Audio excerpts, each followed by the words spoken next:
Olá, seja bem-vindo a mais um episódio do Café e Gestão. Hoje convidamos a consultora Daiane Paim para conversar conosco sobre engajamento e motivação de equipes. Seja bem-vinda, Daiane, é um prazer tê-la aqui conosco. Muito obrigada pelo convite. Eu sou Daiane Paim, sou consultora de negócios, mentora estratégica de pessoas e represento a Move Consultoria e Projetos. Então, atuo aí há mais de 20 anos no processo de desenvolvimento humano, gerenciando e ajudando as empresas no processo de evolução das suas equipes. É tão bom poder falar desse assunto, dessa demanda tão importante para as empresas, que é olhar para o seu time, para que uma gestão possa ser mais humanizada, para que a gente possa reter e transformar talentos em pessoas melhores. Então, uma satisfação estar aqui com vocês. Algo que vem crescendo muito nos últimos anos, Daiane, que é a busca das empresas por treinar e capacitar as pessoas para o dia a dia, para as suas funções. E aí, para nós iniciarmos a nossa conversa, eu gostaria de entender o que levou essa mudança no cenário corporativo por essa busca de treinar mais, de desenvolver as pessoas, de engajar. O que levou a essa mudança? Muito bem.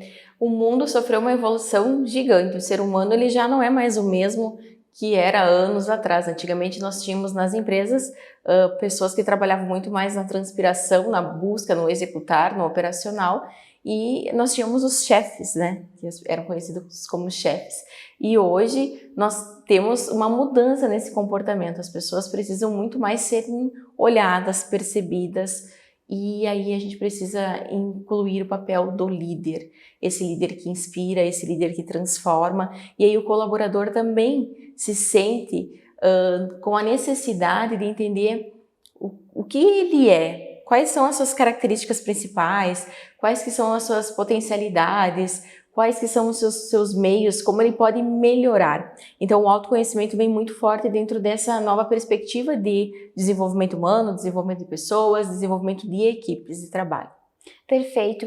E hoje nós vivemos em um mundo muito mais estressado, com uma carga na saúde mental muito grande. E com certeza isso contribuiu para que as empresas busquem melhorar o seu ambiente e melhorar a vida desse colaborador dentro da empresa também, para que se tenha mais saúde, né? Nós vivemos também num momento de pandemia, num momento em que a carga emocional é muito grande e é preciso saber conciliar tudo isso que está acontecendo, tanto lá fora como dentro da organização também. E é possível, Daiane, dentro desse cenário, tomar decisões, mas também manter o lado humano, eu decidir pelo bem da empresa, mas eu também pensar naquela pessoa, naquele ser humano? Hoje nós temos muito essa questão de como que eu posso não envolver tanto o meu lado humano, o lado emocional e manter só o lado racional. E nós precisamos ter o equilíbrio das duas coisas. Todo mundo tem esse lado mais humano e o lado mais racional. E as empresas tendem a trazer muito a racionalidade. Porém, a tendência agora é que nós tenhamos uma gestão cada vez mais humanizada. E aí é preciso ter o equilíbrio. Então, nem tão emocional e nem tão racional. Então, saber ponderar os prós e contras, essa minha decisão, o que ela traz de bem, o que ela traz de bom para a minha empresa, qual o retorno que ela vai trazer. Essa minha decisão, quais são os pontos negativos, quais são os impactos que isso pode trazer para dentro da minha empresa. Então, analisar e ponderar bem os fatos para que a gente consiga perceber o quanto a minha decisão está sendo emocional ou racional. Para aí chegar a um ponto em que você consiga um equilíbrio entre as duas, Exato.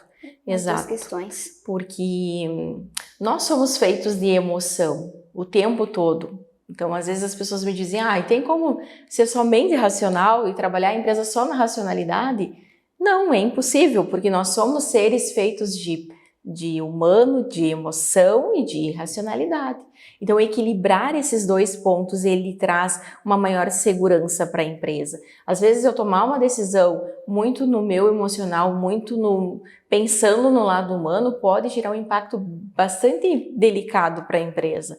Então, é ponderar o equilíbrio, né? O tão mencionado equilíbrio entre as coisas, a saber a medida exata entre um e outro é bem importante.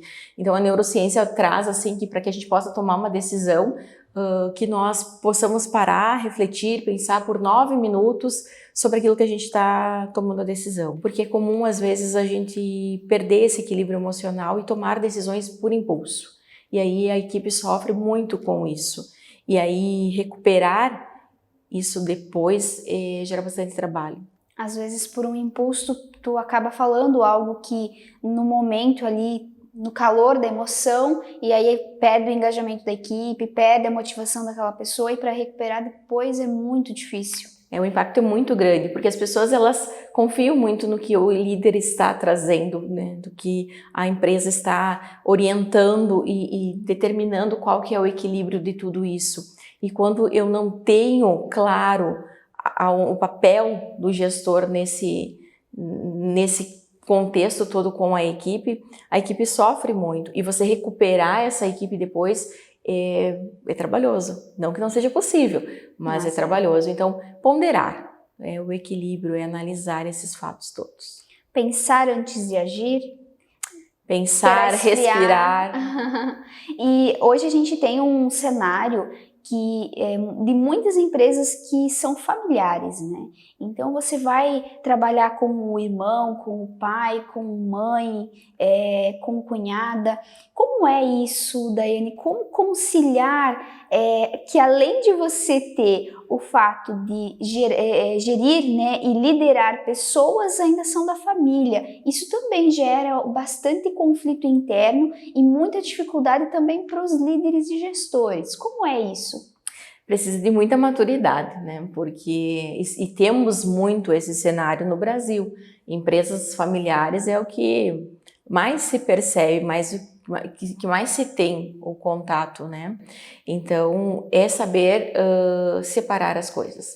O que é empresa, o que é vida pessoal. Claro que a gente fala que antigamente nós dizíamos assim, você tem que deixar seus problemas pessoais para fora da empresa e seus problemas da empresa para fora de casa. E nós sabemos que nós somos seres humanos e que tem esse interlaça, né? Que acaba interligando um pouquinho um no outro. Mas saber compreender a questão profissional, que neste momento não é o meu irmão, e sim o meu colega de trabalho, ou o diretor administrativo, ou o meu colaborador que está ali, saber fazer essa ruptura, essa troca é bem importante, de ambas as partes, né? Não somente o líder, mas também o colaborador perceber que, poxa, que nesse momento eu sou o colaborador da empresa e não o irmão, o esposo, a esposa, enfim. Essa separação, ela é de extrema importância. E precisa trabalhar cada um, né? Não vai ser só um lado. Então, todos têm que buscar o desenvolvimento dessas habilidades, de como lidar com essas situações, porque o sucesso da empresa depende disso. Se você não tiver uma boa gestão, não souber liderar, não souber agir perante essas situações que vão ocorrer de conflitos que mistura o pessoal e o organizacional, a empresa vai sofrer, vai penar, né, nesse processo. Exato. Quando a gente consegue entender e compreender que não é só o outro que precisa melhorar, e sim, todos nós precisamos dessa busca de melhora, de transformação, de autoconhecimento, de compreender o que acontece no meu íntimo, de compreender quais são as histórias que eu trago da minha vida, todos ganham, todos acrescem, né, nesse processo todo. E como manter o engajamento do time e as pessoas motivadas? O engajamento, ele é algo muito importante para cada empresa, para cada time, para cada pessoa. Quando eu me engajo, eu estou me comprometendo com algo, eu estou determinando que tem um comprometimento maior meu perante aquilo. Então, eu gosto muito de dizer que o engajamento também tem a ver com exemplo. Então, quando a liderança ela é exemplo, ela pode ser modelada, o colaborador percebe que aquele líder está inspirando ele se sente mais engajado, você consegue comprometer melhor o teu time. E esse tipo de engajamento ele é extremamente importante para que as empresas possam se desenvolver cada vez mais na busca das equipes com mais performance, né, de uma alta performance.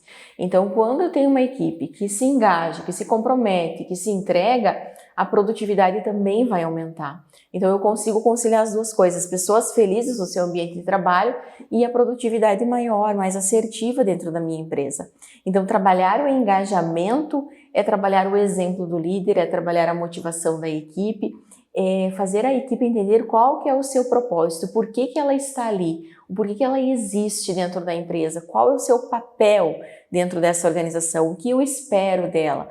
A gente encontra muito empresas nesse processo que nós trabalhamos com a Move, de que às vezes o colaborador não sabe qual o seu papel dentro da organização, o que se espera dele. Ou às vezes as pessoas, eu gostaria que meu colaborador fosse melhor nisso.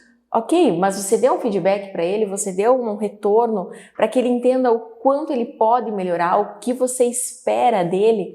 Então o engajamento tem a ver com com essa mescla, né, de ser exemplo, de pertencimento, de motivação, de desenvolvimento, bem como de feedback, para que ele possa saber aonde você espera e quer que ele esteja.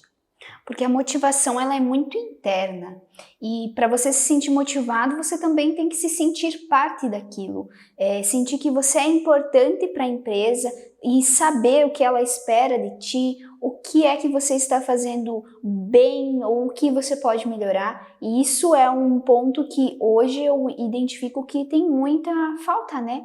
O pessoal não faz essa questão do feedback, não faz essa questão do passar o retorno, de fazer o colaborador se sentir parte daquilo, ter um ambiente de trabalho legal, bacana. Perfeito. Com a pandemia, nós tivemos muito essa questão das pessoas se recolherem um pouco mais, de ficarem mais no seu íntimo, mas também de gerarem algumas dúvidas quanto a si, quanto ao seu propósito, quanto ao que se espera deles. Então, essa autocobrança ela vem mais forte. E pensando em tudo isso, a gestão mais humanizada, ela vem muito a contribuir. Por quê? A motivação ela é interna, então eu precisaria me automotivar. Só que às vezes a pessoa está num estado de espírito tão na bad, tão para baixo, que ela não consegue compreender como ela poderia sair deste momento.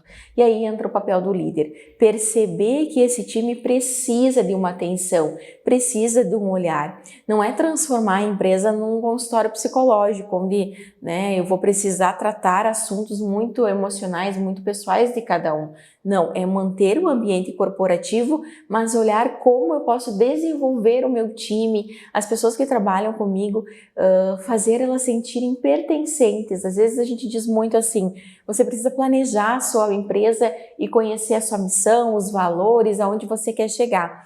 Mas às vezes se esquece que o maior talento e o maior recurso que tem dentro de uma empresa é as pessoas, são essas pessoas, são esses talentos. E aí eu olhar para essa preciosidade, olhar para esse talento, para essas pessoas e perceber e contribuir para que ela entenda aonde ela pode chegar e os potenciais que às vezes nem ela imagina que ela tem, são possíveis de serem atingidos.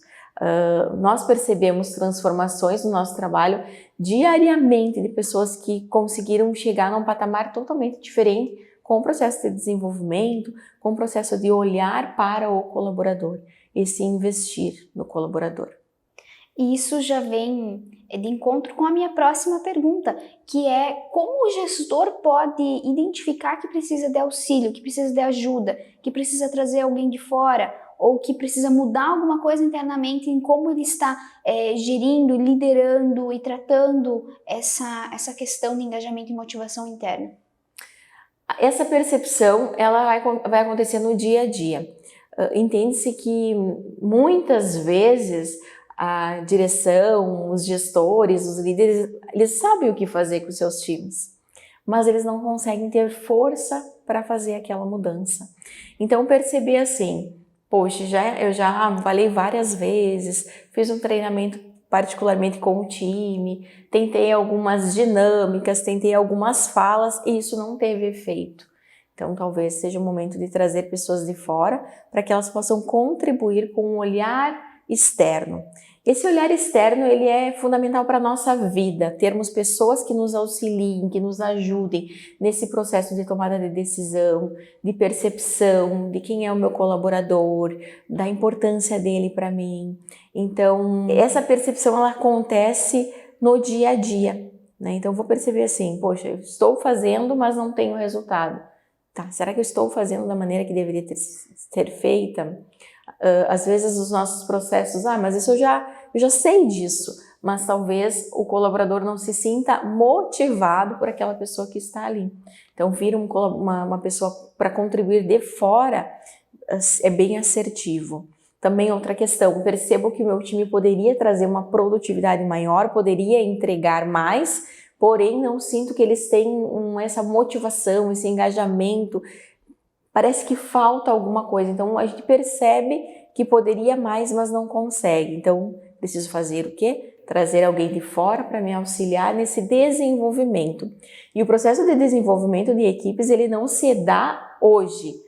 Eu vou fazer hoje um treinamento e daí o ano que vem nós voltamos a conversar sobre. Ele é contínuo. Não adianta, às vezes, as pessoas dizerem, eu vou investir 2, 3 treinamentos e não fazer algo contínuo para o time. Não. O processo de desenvolvimento, ele é dia a dia. Nós costumamos dizer que as pessoas precisam ser 1% melhor a cada dia, para que no final do mês, por exemplo, elas estejam 30% melhores do que elas estavam antes de começar o processo de desenvolvimento. Em alguns momentos também as pessoas pensam assim, eu não vou investir no meu colaborador porque ele vai ir para o concorrente. Mas pode ser que você não invista no teu colaborador e ele fique ali com você, né? E vai ser pior. Vai ser pior, vai trazer o mesmo resultado que ele traz já nesse momento. Então, é crucial, é estratégico que eu invista nesse talento e que eu pense no momento da empresa.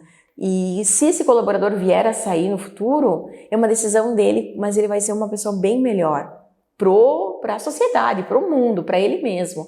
Mas e se ele for um colaborador motivado, que conheça suas potencialidades, que conheça toda a capacidade que ele tem, que muitas vezes vem das limitações, das crenças, de tudo que ele traz na vida, quando ele trouxer tudo isso, talvez ele vá querer construir uma carreira dentro da empresa, ele vai se sentir mais parte disso porque ele foi olhado, percebido.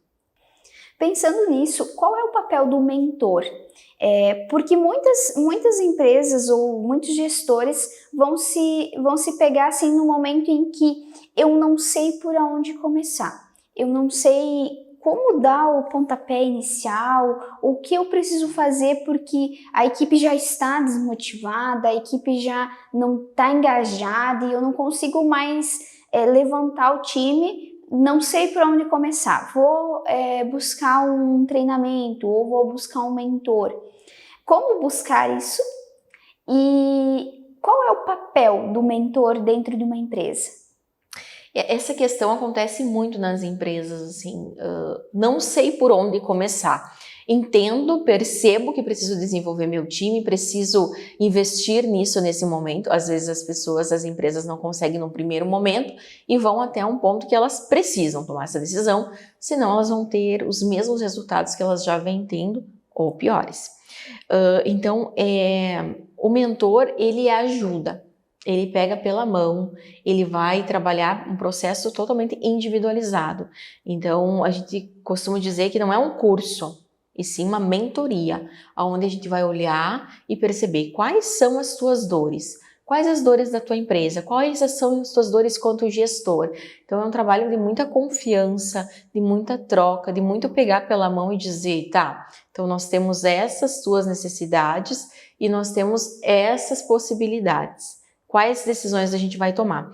E o mentor, ele é um pouquinho diferente, por exemplo, do coaching, né? O coaching, ele te deixa pensar e escolher. O mentor, ele te ajuda a escolher. Então, ele ajuda você a tomar a decisão. Tá, mas por qual motivo você está tomando essa decisão? Lembram lá dos prós e contras, né? Que a gente conversou, de poder perceber quais são os pontos bons e ruins das tomadas de decisões? O mentor vai estar ali. Ele vai ser esse elo entre a pessoa, a empresa, a pessoa, o colaborador, a pessoa e a sua vida. Então, o mentor ele tem que ser alguém escolhido assim, alguém de confiança, alguém que ele se sinta empático com aquela pessoa, que ele consiga ter troca, porque é um processo de muita confiança, de muita troca e de muita sinceridade. Então, não existe mentoria sem ter esse elo, essas 3 pontas. Muito bom. E que dicas você gostaria de deixar e pode deixar que vai nos ajudar no dia a dia? A primeira delas é que o nosso principal talento, o nosso principal recurso são as pessoas. Então, eu preciso fazer venda, eu preciso trazer tecnologia, eu preciso investir em estrutura, né? Preciso ter um financeiro saudável, mas eu preciso olhar para o meu time, para as minhas pessoas, porque são elas que transformam o dia a dia da minha empresa. Se eu tiver pessoas engajadas, determinadas, comprometidas, eu certamente terei resultados muito melhores. Então, olhar para isso é fundamental. Quando uma empresa destina um recurso, então eu vou investir quanto?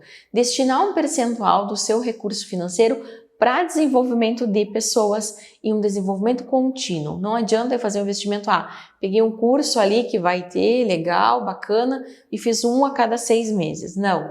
Faça um plano de desenvolvimento para o seu time. Sente com a empresa e analise assim, o que nós precisaríamos trabalhar. Eu preciso trabalhar a comunicação, eu preciso trabalhar o trabalho em equipe, a cooperação, a produtividade, o engajamento, a questão da comunicação, enfim, N setores ali que você pode analisar e perceber que você pode desenvolver o teu time, né? Então, olhar para essas necessidades e trazer pessoas que possam contribuir com isso, né? Trazer um plano, um projeto de desenvolvimento. Não é simplesmente, eu vou trazer um vídeo motivacional e eu vou colocar para o meu time. Não, é algo muito maior, muito mais amplo do que isso. Pequenas ações são interessantes? São. E são positivas, mas algumas ações elas precisam ser mais bem planejadas, assim como nós planejamos na nossa empresa. Também é importante lembrar que pessoas precisam ser tratadas como pessoas e não como números. Então, quando eu percebo que o meu colaborador ele não é só mais um dentro do meu time, mas ele é uma pessoa, um ser humano com sentimento, com fraquezas, com potencialidades, eu consigo melhorar bastante isso. E procurar empresas que possam ajudar é um grande segredo, assim como nós procuramos bancos para nos ajudar a gerenciar o nosso dinheiro, procurar desenvolvedores de equipes para que eles possam ajudar você a pensar e trabalhar no desenvolvimento do seu time é fundamental. Então, a nossa maior riqueza são as pessoas. Olhar para essas pessoas com carinho faz toda a diferença. E desenvolvimento de pessoas é constância. Precisa ser todos os dias, por todos os meses, né? E conforme as pessoas vão entrando, vão saindo, tem que ter.